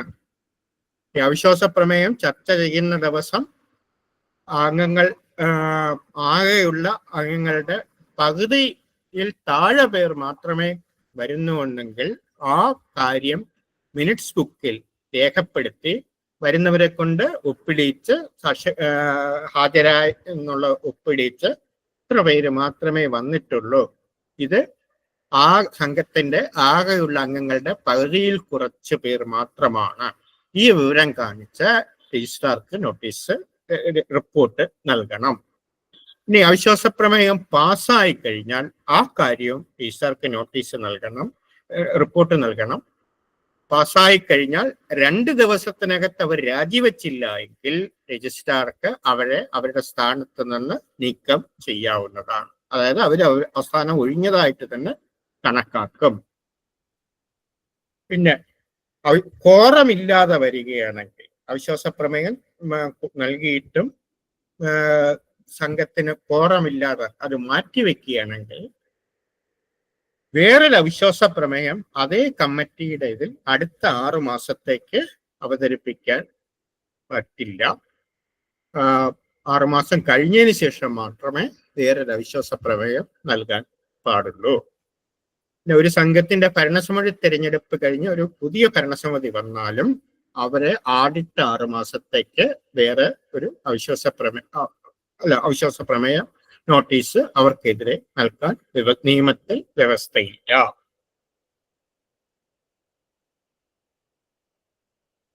ഇത്രയും കാര്യങ്ങളാണ് ഇതില് 43A പറയും. 43A പറയുന്നത്. ഇതില് സംശയം വല്ലതും ഉണ്ടോ? കേൾക്കാമോ? ഇല്ല, കേൾക്കാം സാർ. സംശയമൊന്നുമില്ല. സംശയമില്ല. പറയുന്ന മനസ്സിലാവുന്നുണ്ടോ? ഉണ്ട് സാർ, ഉണ്ട്. സാറേ, അവിശ്വാസ പ്രമേയം ഭരണസമിതിയിലെ അംഗങ്ങൾക്ക് അവർക്ക് മാത്രമേ വോട്ട് ചെയ്യാൻ പറ്റത്തുള്ളൂ? അതെ. കാര്യം ഒരു ഭരണസമിതി ഏത് ബാങ്കാണ് ചോദിക്കുന്നില്ല, പറയില്ല. കാര്യം ഇതൊരു ഭരണസമിതി അംഗത്തിന് എതിരെ ഉള്ള ഒരു ക്വസ്റ്റ്യന് വേറൊരു വെർഷനും കൂടെ ഉണ്ട്. ചോദിച്ചത് നന്നായി. ഞാൻ വേറൊരു കാര്യം കൂടെ നേരത്തെ പറഞ്ഞതാണ്, എന്നാലും ഒന്നും കൂടെ പറയാണ്. ഭരണസമിതി അംഗങ്ങൾക്ക് മാത്രമേ, ഭരണസമിതി അംഗത്തിൽ നിന്നാണ് ഭരണസമിതി അംഗത്തിൽ നിന്നല്ല ഒഴിവാകുന്നത്. അത് പ്രസിഡന്റ്, വൈസ് പ്രസിഡന്റ്, മറ്റ് ഔദ്യോഗിക ചുമതലകൾ വഹിക്കുന്ന, അത് ഓരോ സംഘത്തിന്റെയും ബൈലായിൽ വ്യത്യസ്തമായിരിക്കും. പ്രസിഡന്റ് കാണും. ഞാനിപ്പം നോട്ടിലെ ട്രഷറർ, ആക്ടിലും ട്രഷറർ എന്നാണ് പറയുന്നത്. ട്രഷറർ എന്നുള്ള പോസ്റ്റ് ഇത് ചിലയിടത്ത് കാണില്ല. അതിന് പകരം വേറെ ഏതെങ്കിലും ഒരു ഒഫീഷ്യൽ ആയിട്ടുള്ളൊരു ഇതായിരിക്കും. അതായത് ഔദ്യോഗിക സ്ഥാനത്തിരിക്കുന്ന അവരെ ഭരണസമിതി അംഗങ്ങൾ നീങ്ങുന്നില്ല. പ്രസിഡന്റ് എന്നുള്ള സ്ഥാനത്ത് നിന്ന് മാത്രമേ അവിശ്വാസ പ്രമേയത്തിൽ നിന്ന് മാറുന്നുള്ളൂ. കാര്യം ഭരണസമിതി അംഗങ്ങളെ തിരഞ്ഞെടുക്കുന്ന ആരാണ്? General body. ജനറൽ ബോഡിയുടെ അധികാരം ഒരു ഭരണസമിതിക്കില്ല. അപ്പം ഭരണസമിതിയിൽ നിന്നാണ് പുറത്താക്കുന്നത്. മാത്രവുമല്ല, നേരത്തെ ചോദിച്ച ഒരു ഇതില് എനിക്ക് ഒന്നും കൂടെ എടുത്തു പറയാനുള്ളത്, നമ്മുടെ നേരത്തെ അപ്പോയിന്റ്മെന്റ് ഓഫ് കമ്മിറ്റിയെ പറഞ്ഞപ്പം 2 പേരെ കോപ്റ്റ് ചെയ്യാം എന്ന് പറഞ്ഞിരുന്നു, അല്ലേ? ഈ കോപ്റ്റ് ചെയ്ത അംഗങ്ങൾക്ക് ഈ അവിശ്വാസ പ്രമേയത്തിൽ ചർച്ചയിൽ പങ്കെടുക്കുന്നതിനോ വോട്ടെടുപ്പിനോ അവകാശമില്ല. അതായത് 2 പ്രൊഫഷണൽസിന് നമ്മൾ ഈ 9 അല്ലെങ്കിൽ 15 പേര് കൂടെ അഡീഷണൽ ആയിട്ട് ഭരണസമിതിക്ക് പ്രൊഫഷണൽ യോഗ്യതയുള്ളവര് കോപ്റ്റ് ചെയ്യും. ഈ കോപ്റ്റ് ചെയ്യുന്നവർ ഈ എണ്ണത്തിൽ വരുന്നില്ല, മിനിമത്തിലും മാക്സിമത്തിലും എണ്ണത്തിൽ വരുന്നില്ല. അവർക്ക് ഈ അവിശ്വാസ പ്രമേയ ചർച്ചയിൽ പങ്കെടുക്കുന്നതിനോ ഡിബേറ്റിലോ പങ്കെടുക്കാൻ വ്യവസ്ഥയില്ല. അതേസമയത്ത് മറ്റ് ഭരണസമിതി അംഗങ്ങൾക്ക്, തിരഞ്ഞെടുക്കപ്പെട്ട ഭരണസമിതി അംഗങ്ങൾക്ക് അവിശ്വാസ പ്രമേയത്തിൽ പ്രസിഡന്റിനെതിരെയോ വൈസ് പ്രസിഡന്റിനെതിരെയോ മറ്റ് നിയമാവലിയിൽ പറഞ്ഞിരിക്കുന്ന മറ്റ് സ്ഥാനത്ത് ഉള്ളവർക്കെതിരെയോ അവരെ ആ സ്ഥാനത്ത് നിന്ന് നീക്കുകയാണ്. പ്രസിഡന്റിനെ ആ സ്ഥാനത്ത് നിന്ന് നീക്കുന്നു, വൈസ് പ്രസിഡന്റിനെ ആ സ്ഥാനത്ത് നീക്കുന്നു. പക്ഷെ അവര് ഭരണസമിതി അംഗമായിരിക്കും. ഭരണസമിതി അംഗത്തിൽ നിന്ന് നീക്കുന്നതിന് എന്തെങ്കിലും അയോഗ്യതയുണ്ടെങ്കിൽ രജിസ്ട്രാർക്കോ, അല്ലെങ്കിൽ ഇപ്പൊ ഒരു പുതിയ അമെന്റ്മെന്റ് വന്നു, ഞാനത് കണ്ടില്ല, പത്രത്തിൽ വായിച്ച അറിവ് മാത്രമേ ഉള്ളൂ. ജനറൽ ബോഡിക്ക് തന്നെ 3 ഭൂരിപക്ഷ തീരുമാനപ്രകാരം ഭരണസമിതി അംഗങ്ങളെ നീക്കം ചെയ്യുന്നുള്ളൊരു ഇത് വന്നു. അതും ഇപ്പോഴത്തെ ലേറ്റസ്റ്റ് അമെന്റ്മെന്റ് അല്ല, അതിന് ശേഷം വന്നതാണ്. റൂളിൽ ഒരു ഇത് വന്നതാണ്. അത് ഇംപ്ലിമെന്റ് ആയിട്ടുണ്ടോ ഇല്ലെന്നുള്ളത് എനിക്കത് കറക്റ്റ് റൂൾ ആയിട്ടുണ്ടോ എന്നുള്ളത് കറക്റ്റ് അറിയില്ല. നമ്മുടെ ഇപ്പോഴുള്ള ഇത് വെച്ച് ഞാൻ പറഞ്ഞത് ഇതാണ്: ഭരണസമിതിയിലെ ഔദ്യോഗിക സ്ഥാനം വഹിക്കുന്ന പ്രസിഡന്റ്, വൈസ് പ്രസിഡന്റ്, മറ്റ് ഔദ്യോഗിക ഭാരവാഹിത്വം, അവരെ ആ ഭാരവാഹിത്വത്തിൽ നിന്ന് മാറ്റുന്നതേ ഉള്ളൂ, അല്ലാതെ ഭരണസമിതിയിൽ നിന്ന് മാറ്റുന്നതല്ല. അപ്പൊ ആ ഒരു സംശയം വരരുത്. ഭരണസമിതി അംഗങ്ങൾക്ക് മാത്രമേ വോട്ടവകാശമുള്ളൂ. അവിടെ തന്നെ കോപ്റ്റ് ചെയ്ത അംഗങ്ങൾക്ക് വോട്ടവകാശമില്ല. അവർക്ക് ചർച്ചയിൽ പങ്കെടുക്കാൻ പറ്റില്ല. അവർക്ക് നോട്ടീസും കൊടുക്കില്ല. ഈ പ്രിസൈഡിംഗ് ഓഫീസർക്ക് ഇനി അഥവാ അവരെ തെറ്റി നോട്ടീസ് കൊടുത്തിരുന്നാൽ പോലും അവർക്ക് ആ ഭരണസമിതി അങ്ങനത്തെ മീറ്റിങ്ങിൽ പങ്കെടുക്കാനുള്ള അധികാരം ഇല്ല. ഡിബേറ്റിൽ പങ്കെടുക്കാൻ പാടില്ല. കാര്യം അവര് ഓൺലി പ്രൊഫഷണൽസ്. അവർക്ക് മറ്റ് സിറ്റിംഗ് ഫീസ് ഉണ്ട്, സംഘത്തിന് വേണ്ടി യാത്ര ചെയ്യണമെങ്കിൽ PA വാങ്ങിക്കാം, മറ്റു കാര്യങ്ങൾ എടുക്കാം. സാങ്കേതികമായ ഉപദേശം നൽകുന്നതിന് വേണ്ടിയിട്ടാണ് ഇപ്പൊ ബാങ്കിങ് സ്ഥാപനങ്ങൾ നടത്തുമ്പം പ്രൊഫഷണലായിട്ട് 10 വർഷത്തെ മാനേജീരിയൽ കേഡറിൽ ഇരിക്കുന്നവരുടെ എക്സ്പീരിയൻസ് സംഘത്തിന് യൂട്ടിലൈസ് ചെയ്യുന്നതിന് വേണ്ടി, അല്ലെങ്കിൽ 10 ലീഗൽ അഡ്വൈസറായിട്ട് സംഘത്തിന്റെ മറ്റേ ലോണിന്റെ കാര്യങ്ങളും മറ്റുമൊക്കെ ഒരു കുടിശ്ശിക കുറയ്ക്കുന്ന, അപ്പൊ അങ്ങനെയൊക്കെ ഉള്ള കാര്യങ്ങൾ ഒരു വിദഗ്ധ ഉപദേശം നൽകുന്നതിന് വേണ്ടിയിട്ടാണ് ഈ കോപ്റ്റ് ചെയ്ത മെമ്പേഴ്സിന് നിയമിക്കുന്നത്. അവരെ നിയമിക്കുന്നതിനും അവരെ പുറത്താക്കുന്നതിനും ഭരണസമിതിയാണ്. അവർക്ക് ഭരണസമിതിക്ക് ഇനി ഒരാളെ നിയമിച്ചു കോപ്റ്റ് ചെയ്തു, കുറച്ചു നാൾ കഴിഞ്ഞ് അയാളുടെ സേവനം തൃപ്തികരമല്ല എന്ന് തോന്നുകയാണെങ്കിൽ ഭരണസമിതിക്ക് അയാളെ മാറ്റാം, വേറൊരാളെ കോപ്റ്റ് ചെയ്യും. അതിന് വേറെ തടസ്സമില്ല. 2 പേര് മാത്രം. അതിന് കോപ്റ്റ് ചെയ്തവർക്കെതിരെ അവിശ്വാസ പ്രമേയം പോലും വേണ്ട. കാര്യം അവർക്ക് അത്രയ്ക്കുള്ള അധികാരമേ ഉള്ളൂ. മറ്റൊരു ജനറൽ ബോഡി തിരഞ്ഞെടുക്കപ്പെടുന്നവരാണ്. അപ്പം ജനറൽ ബോഡി തിരഞ്ഞെടുക്കപ്പെടുന്നതും കോപ്റ്റ് ചെയ്യുന്നവരും ആയിട്ട് വ്യത്യാസമുണ്ട്.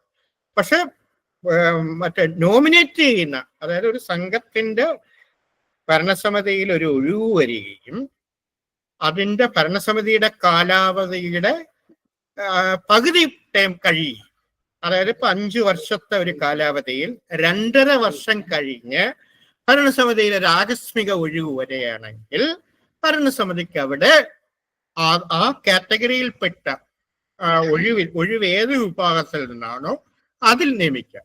അവരെ മാറ്റണമെങ്കിൽ അവർക്കെതിരെ അവിശ്വാസ പ്രമേയം കൊണ്ടുവരികയും അവർക്ക് ചർച്ചയിൽ പങ്കെടുക്കുകയൊക്കെ ചെയ്യാം. അവര് പ്രസിഡന്റോ വൈസ് പ്രസിഡന്റ് ആവുന്നതിനൊന്നും തടസ്സമില്ല, അങ്ങനെ ആയിക്കൂടാന്നും പറയുന്നില്ല. ക്ലിയർ ആയോ?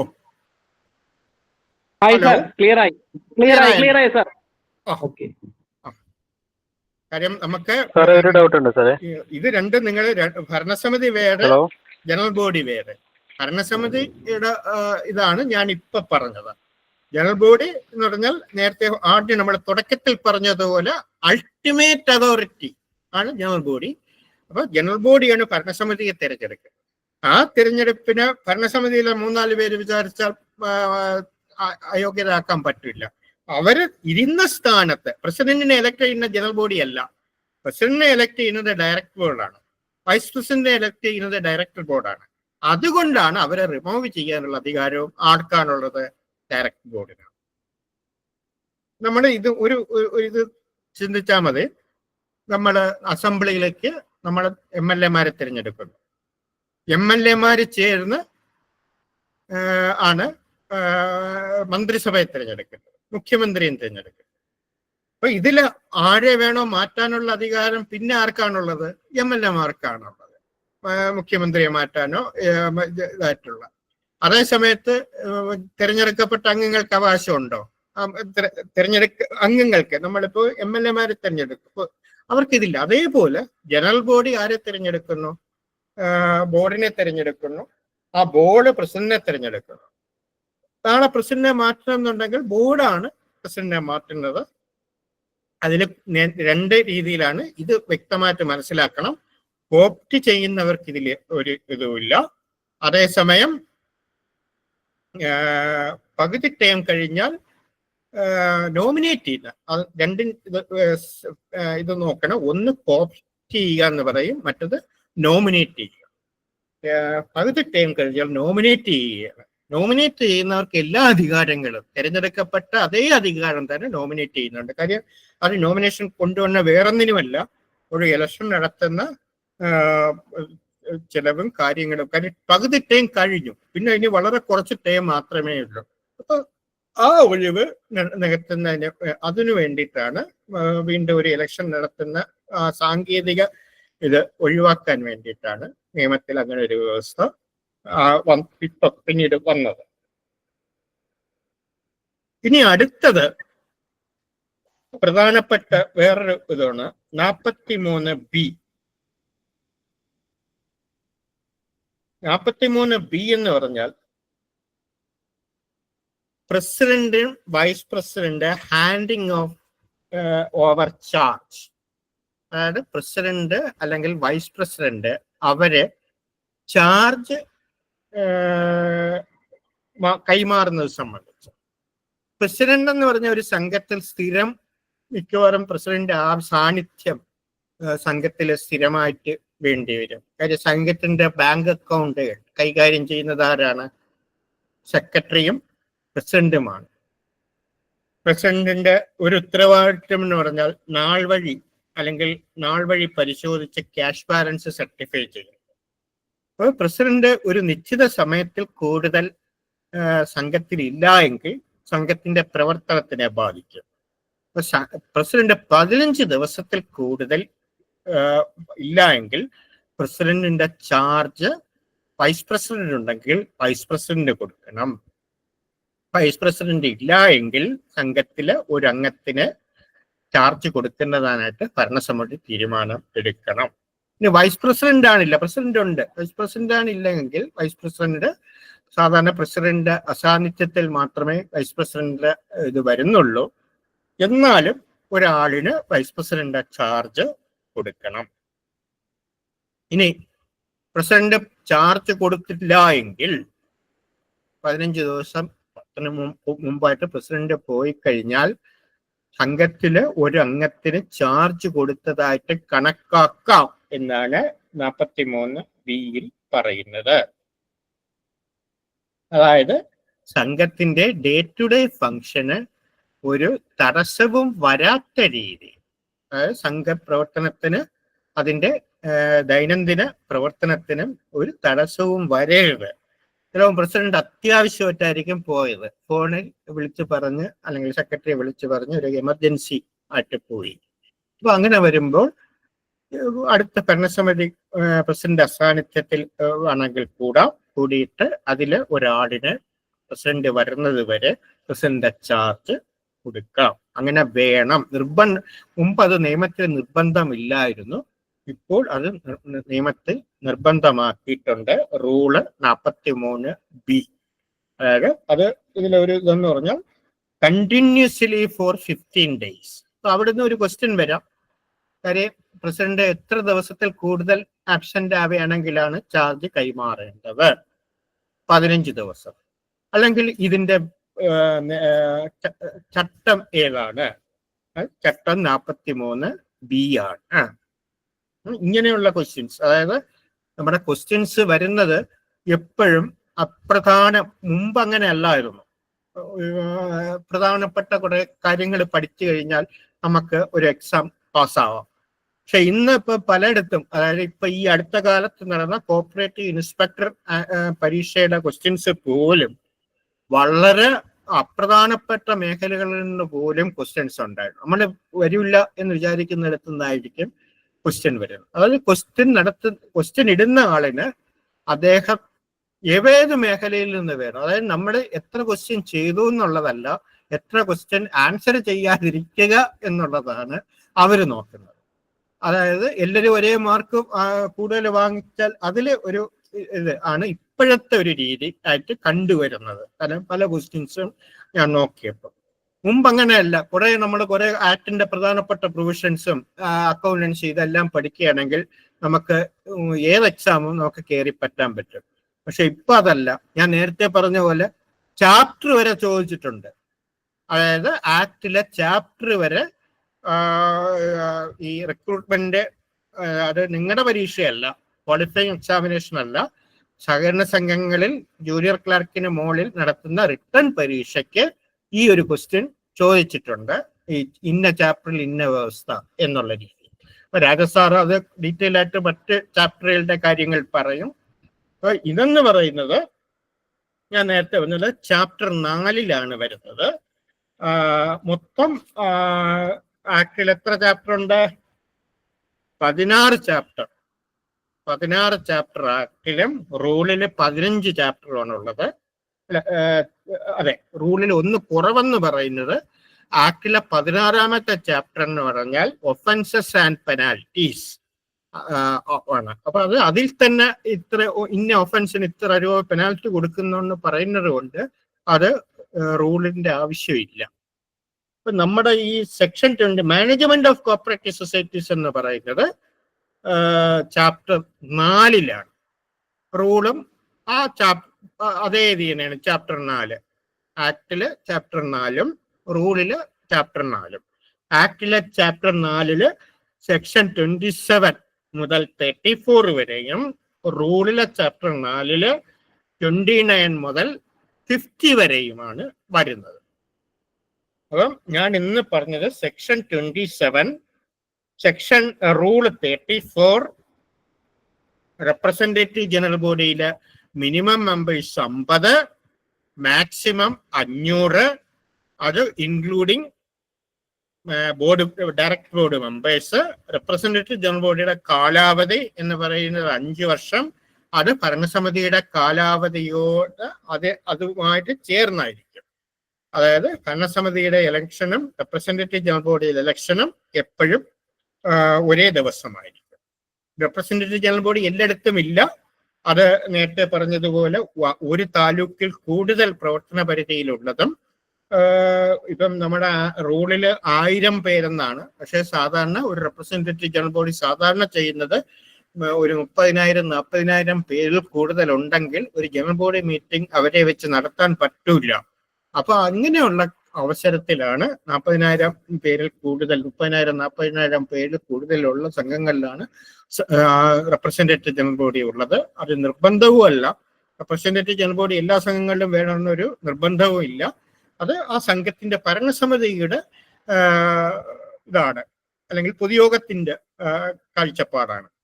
കാര്യം പൊതുയോഗത്തിന് അത് വേണം, ഭരണസമിതിക്കും പൊതുയോഗത്തിനും റെപ്രസെന്റേറ്റീവ് ജനറൽ ബോഡി വേണം എന്ന് തോന്നുകയാണെങ്കിലാണ് ആ നിയമാവലിയിൽ ഭേദഗതി ചെയ്ത് റെപ്രസെന്റേറ്റീവ് ജനറൽ ബോഡി കൊണ്ടുവരുന്നത്. ഇനി റെപ്രസെന്റേറ്റീവ് ജനറൽ ബോഡി വേണ്ട എന്ന് തോന്നുകയാണെങ്കിൽ അതും ബൈലയിൽ ഉണ്ടെങ്കിൽ ആ ബൈല വ്യവസ്ഥ റിമൂവ് ചെയ്യുന്നതിനും ജനറൽ ബോഡിക്ക് അധികാരം ഉണ്ട്. അപ്പം റെപ്രസെന്റേറ്റീവ് ജനറൽ ബോഡിക്ക് ജനറൽ ബോഡിയുടെ എല്ലാ അധികാരവും ഉണ്ട്.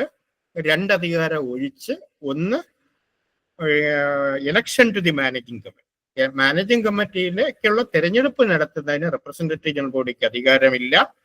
റെപ്രസെന്റേറ്റീവ് ജനറൽ ബോഡിയുടെ കോൺസ്റ്റിറ്റ്യൂഷൻ ചേഞ്ച് ചെയ്യുന്നതിനും അതിന് അധികാരമില്ല. എന്നാൽ ബൈല അമെൻമെന്റ് പ്രകാരം മറ്റെല്ലാ അധികാരങ്ങളും റെപ്രസെന്റേറ്റീവ് ജനറൽ ബോഡിക്ക് ഉണ്ട്. ഒരു കൺവീനിയൻസിന് വേണ്ടി മാത്രം ആണ് അപൂർവമാണ്. കാര്യം ഒരു ജില്ലയിൽ തിരുവനന്തപുരം ജില്ല എടുക്കുകയാണെങ്കിൽ ഒരു 4-5 സംഘത്തിന് മാത്രമേ റെപ്രസെന്റേറ്റീവ് ജനറൽ ബോഡി ഉള്ളൂ. ചിലയിടത്തൊക്കെ റെപ്രസെന്റേറ്റീവ് ജനറൽ ബോഡി ഉള്ളത് മാറ്റിയിട്ടുണ്ട്. സംശയം ജയേഷ് ചോദിച്ച സംശയം എക്സ്പ്ലെയിൻ ചെയ്യാണ്. സംഘത്തിന്റെ ഏരിയ ഓപ്പറേഷൻ നോക്കേണ്ടതുണ്ടോ? കോപ്റ്റ് ചെയ്യുന്ന അംഗങ്ങൾക്ക് ഏരിയ ഓപ്പറേഷൻ നോക്കേണ്ടതുണ്ടോ? ഇല്ല. കോപ്റ്റ് ചെയ്യുന്ന അംഗങ്ങൾക്ക് ഏരിയ ഓഫ് ഓപ്പറേഷൻ നോക്കേണ്ട കാര്യമില്ല. സംശയം ചോദിച്ചത്. പിന്നെ വേറെ ആർക്കും സംശയം ഉണ്ടോ? ഹലോ, ഈ കോപ്റ്റ് ചെയ്യണ അംഗങ്ങൾ എ ക്ലാസ് അംഗങ്ങളാവണ്ടേ? ഇല്ല, വേണ്ട. സംഘത്തിലെ വേണ്ട. ഒരു മെമ്പർമാരായിരിക്കണം നിർബന്ധമില്ല. കാര്യം ഞാൻ നേരത്തെ പറഞ്ഞ പോലെ അവര് പ്രൊഫഷണൽ ആൾക്കാരാണ്. ഇപ്പൊ അതേ സംഘത്തിലെ റിട്ടയർ ചെയ്ത സെക്രട്ടറി നമുക്ക് അതില് കോപ്റ്റ് ചെയ്യാൻ പറ്റുമോ? കോപ്റ്റ് ചെയ്യാൻ പറ്റും. സെക്രട്ടറിയെ കോപ്റ്റ് ചെയ്യാൻ പറ്റുമോ? പറ്റും. പക്ഷെ അദ്ദേഹം മാനേജീരിയൽ കേഡറിൽ 10 വർഷത്തെ സർവീസ് വേണം. മാനേജീരിയൽ കേഡറിൽ സെക്രട്ടറി ആയിട്ട് 10 വർഷം ഇരുന്ന ആളാണെങ്കിൽ പറ്റും. തീർച്ചയായിട്ടും പറ്റും. കാര്യം സർവീസ് സഹകരണ ബാങ്കില് മാനേജീരിയൽ കേഡർ സെക്രട്ടറി തന്നെ ആവണമെന്നില്ല. സെക്രട്ടറിക്ക് താഴെയുള്ള മാനേജീരിയൽ കേഡറിലുള്ള ആർക്ക് വേണോ പറ്റും. അത് പിന്നെ സെക്രട്ടറിക്ക് തീർച്ചയായിട്ടും പറ്റും. ബിജു എന്താണ് ഹാൻഡ് റൈസ് ചെയ്ത്? സർ, ഞാൻ ചെറിയൊരു സംശയം എന്താ വെച്ച് കഴിഞ്ഞാല്, നമ്മള് റൂൾ 34 വളരെ സ്പെസിഫിക് ആയിട്ട് പറഞ്ഞിട്ടുണ്ട് 2500 മെമ്പർമാരുള്ള 50 പേരെ നമുക്ക് റെപ്രസെന്റേറ്റീവ് ചെയ്യാമെന്ന് പറഞ്ഞിട്ടുണ്ട്. ഈ 50 പേരെ എങ്ങനെയാണ് നമ്മൾ അതില് റെപ്രസെന്റേറ്റീവ് ആയിട്ട് എടുക്കുന്നത് എന്നുള്ളതാണ് അറിയേണ്ടത്. അതായത് റെപ്രസെന്റേറ്റീവ് ജനറൽ ബോഡിയുടെ ഒരാള് റെപ്രസെന്റേറ്റീവ് ജനറൽ ബോഡിയുടെ ഹലോ കേൾക്കുന്നുണ്ട് സാർ. റെപ്രസെന്റേറ്റീവ് ജനറൽ ബോഡിയുടെ ഒരാള് കുറഞ്ഞത് 50 പേരെ റെപ്രസെന്റേറ്റ് ചെയ്യും. നിങ്ങളുടെ ഇതില് ഓരോ ഏരിയ തിരിച്ചാണ്. ഇപ്പൊ നമ്മുടെ ഇലക്ഷന് ഭരണസമിതി ഇലക്ഷന് വാർഡ് വൈസ് അല്ല, വാർഡ് വൈസ്. പക്ഷെ റെപ്രസെന്റേറ്റീവ് ജനറൽ ബോഡി എന്ന് പറയുമ്പോൾ ആ സംഘത്തിൽ ഏതൊക്കെ ഏരിയയിലാണ് ആള് കൂടുതൽ അതനുസരിച്ച് വ്യത്യാസപ്പെടും. അതിനനുസരിച്ച് സംഘത്തിൽ ഒരു സബ് റൂള് സാധാരണ ഒന്നുകിൽ ബൈലയിൽ വ്യവസ്ഥ കാണും, ഇന്ന ഏരിയയിൽ തന്നെ ഇത്ര പേര്, ഇന്ന ഏരിയയിൽ നിന്ന് ഇത്ര പേര് എന്നുള്ള ബൈലാ വ്യവസ്ഥ കാണും. അല്ലെങ്കിൽ അതിന് വേണ്ട സബ് റൂള് ജോയിന്റ് രജിസ്ട്രാറിൽ നിന്ന് ഭരണസമിതി പാസ്സാക്കി ജോയിന്റ് രജിസ്ട്രാറിൽ നിന്ന് അംഗീകരിച്ച് വാങ്ങിച്ചിരിക്കും. അപ്പൊ അത് ഓരോ സംഘത്തിനും വ്യത്യാസമാണ്. അത് ഒരാള് കുറഞ്ഞത് 50 പേരെ റെപ്രസെന്റേറ്റ് ചെയ്യണം. ആ സംഘത്തിന്റെ ഇന്ന വാർഡിൽ ചിലപ്പം ആ മെമ്പർമാർ കൂടുതലായിരിക്കും, ഇന്ന വാർഡിൽ കുറവായിരിക്കും. അത് ഡിസൈഡ് ചെയ്യുന്നത് അതാണ് ഭരണസമിതിക്കാണ്, അല്ലെങ്കിൽ അതാണ് ജനറൽ ബോഡിക്കാണ്. അതിൽ 2 സംഘങ്ങളുടെ തമ്മിൽ വ്യത്യാസം വരാം. ആക്ടിൽ അങ്ങനെ പറയുന്നില്ല. 50 പേർക്ക് ഒരാള് എന്നുള്ള രീതിയിൽ മിനിമം 50 പേർ. ആ 50 പേര് ആ സംഘത്തിന്റെ ഏരിയ ഓഫ് ഓപ്പറേഷനിലെ അംഗങ്ങളിൽ ഒരാളെന്ന് പറയുന്നത് ഇന്ന സ്ഥലത്തുള്ളതായിരിക്കും. അത് സ്വാഭാവികമായിട്ടും സംഘം വൈസ് വ്യത്യാസം വരും. Okay sir. അപ്പൊ നമ്മൾ സബ് റൂൾ നമ്മൾ ഫ്രെയിം ചെയ്യണം. ആ സബ് റൂളിലെ ക്രൈറ്റീരിയ ഏരിയ ഓഫ് ഓപ്പറേഷൻ അനുസരിച്ചായിരിക്കും. Am I right? അതെ. ഏരിയ ഓഫ് ഓപ്പറേഷനിലുള്ള അപ്പൊ ഏരിയ ഓഫ് ഓപ്പറേഷൻ സംഘത്തിന്റെ പ്രവർത്തന പരിധി. അവിടെ ഇപ്പൊ നിങ്ങളുടെ മെമ്പർഷിപ്പ് രജിസ്റ്റർ നോക്കുമ്പോൾ ആ സംഘത്തിലെ ഒരു ഏരിയയിൽ നിന്നുള്ള മെമ്പർമാരുടെ ഇത് അറിയാൻ പറ്റും ഏകദേശം. അപ്പൊ അതനുസരിച്ചാണ് ഇപ്പൊ ഏരിയ എണ്ണം കൂടുതലുള്ളവർക്ക് കൂടുതൽ റെപ്രസെന്റേഷൻ വരും, കുറഞ്ഞ കുറഞ്ഞ റെപ്രസെന്റേഷൻ വരും. അങ്ങനെയായിരിക്കും അത് വരും. അടുത്ത UA ജലീലിന്റെ സംശയം. Thank you sir. സാർ അത് പിന്നെ ഈ കോപ്റ്റിയ അംഗങ്ങൾക്ക് മാനേജറിയൽ തസ്തികയിൽ 10 വർഷം എന്ന് പറഞ്ഞല്ലോ, അത് ഒരു ബികോം കോർപ്പറേഷനുള്ള ആളാണെങ്കിൽ എക്സ്പീരിയൻസ് ആവശ്യമില്ലല്ലോ.